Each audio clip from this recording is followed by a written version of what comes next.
তারকারা মাঝেমধ্যেই সামাজিক যোগাযোগ মাধ্যমে ইঙ্গিতপূর্ণ পোস্ট দিয়ে থাকেন, যা নিয়ে নেটিজেনরা বেশ আলোচনা সমালোচনা করে থাকেন ও বিভিন্ন বিষয় নিয়ে দুয়ে দুয়ে চার মেলানোর চেষ্টা করেন। এদিকে ঢাকাই সিনেমার চিত্রনায়িকা পরীমণি অভিনয়ের পাশাপাশি সামাজিক যোগাযোগ মাধ্যমেও বেশ সরব থাকেন। সম্প্রতি তিনি একটি ইঙ্গিতপূর্ণ পোস্ট দিয়েছেন। পরীর পোস্ট করে লিখেছেন, আজ এখন যাকে নিয়ে তোমার সুখ খুঁজে পাচ্ছ, দেখো সে যেন তোমার দুঃখের কারণ না হয়।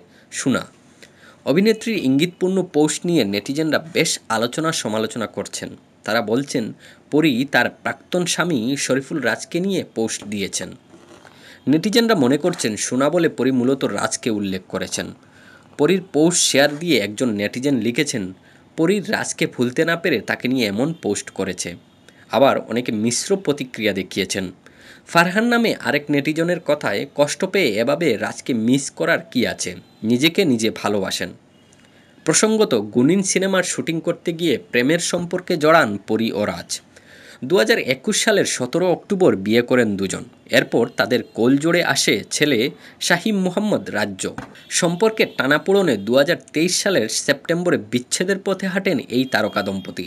বর্তমান সময়ে কাজের পাশাপাশি ছেলে রাজ্যকে নিয়েই সময় কাটছে পরীর।